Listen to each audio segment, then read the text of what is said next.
So, welcome back. Today we're talking about writing equations. We're going to focus on taking verbal sentences and putting them into equations, and taking equations and putting them into verbal sentences. Very similar to something we did earlier this year, but earlier we were making expressions. This time we're making equations, or working with equations. Big difference is we have an equal sign in there. We'll also talk about a four-step problem-solving plan. And we'll get into defining a variable in a formula. So the first one that we're looking at, we're just taking what's in words and putting it into a sentence. So as you can see on the screen, 5 times the number a squared is 3 times the sum of b and c. So we know we have 5, we have the operation of multiplication. They're telling us our number is a squared. Is always a key for an equal sign. 3 times, again, it's telling us our operation, 3 times the sum. In this case, I'm going to need brackets around the b and the c. So when we're all said and done, it looks like this. 5a squared, or 5a to the second, is 3 times the sum of. This is all linked together. And I need to go ahead and go b plus c in parentheses. Sometimes we'll see that written as the quantity of b and c also. Another example here. So 9 times a number subtracted from 95. The subtracted from is telling me that the 9 times a number gets taken away from 95. So we're actually going to start with 95 and then take away 9 times a number. We get to pick the variable. I like to use n often. Equals, that's our symbol. And in this particular instance, they're telling us exactly what it equals, 37.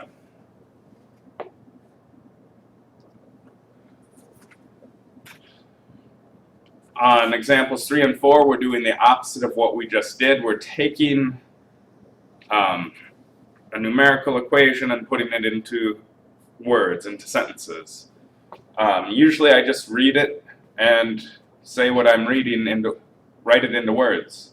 So 3 times m, I just go 3 times m plus 5.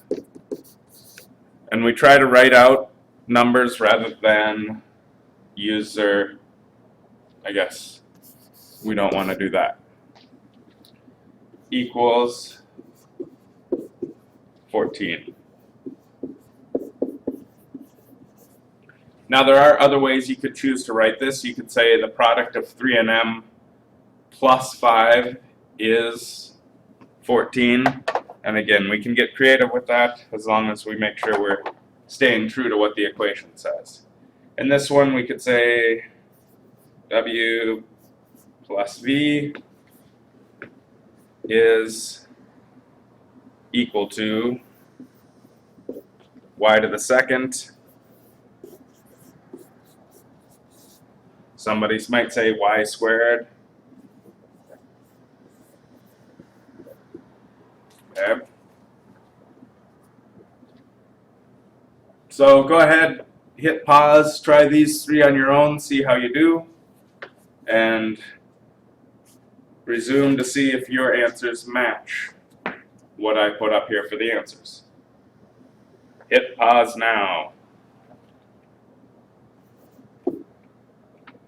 If you hit pause and you're waiting for me to tell you when to turn it on, it's not going to work. Okay, so 2 minus n divided by 8 equals 16.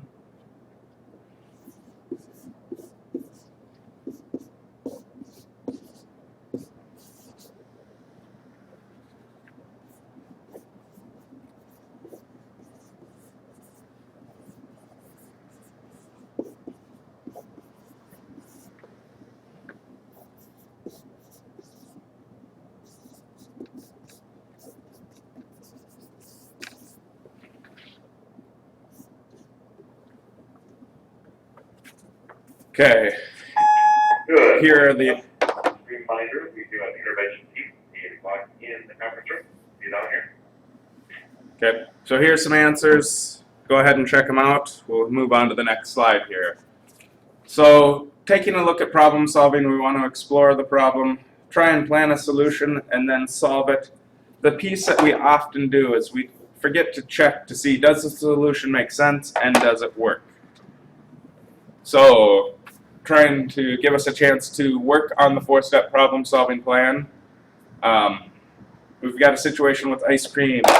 If we start over with the picture, okay, that tells us we had an ice cream plant that was established in 1851 by Jacob Fussell. Today, 2 million gallons of ice cream are produced in the United States each day.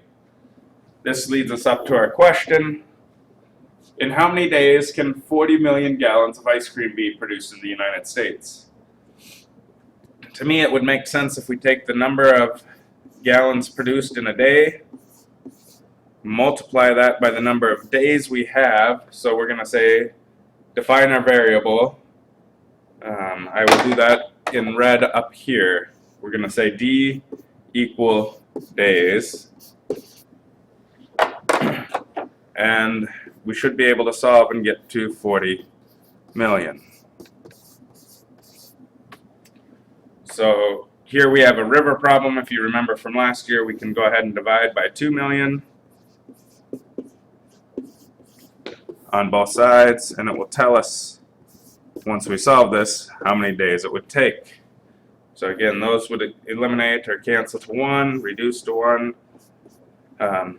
These zeros tend to get in the way, so a lot of times this group of zeros and this group of zeros will simplify out, and we're really working with 40 divided by 2, which is 20. Now if we go back to the original problem and we take our answer and put in 20, we can check our solution. Again, remember in step 4 in the 4-step plan, does 2 million times 20 equal 40 million? And I think that on this particular problem we can see quite easily that it does. Okay, here they're putting a formula that we know fairly well into words, and they're asking us to translate it into a sentence formula. So they're saying the perimeter of a rectangle equals 2 times the length. So here's our equal sign. 2 times length, they've defined as L, and 2 times width. We're going to go ahead and define our variable in this case. P equals perimeter. And then the formula that we need for this would be P equals 2 times the length. I forgot to put the plus in there, plus 2W. And on this particular one, we're working with area. They defined our variable for us in this case. So the area equals 1/2 times the base times the height. So they're saying B times H.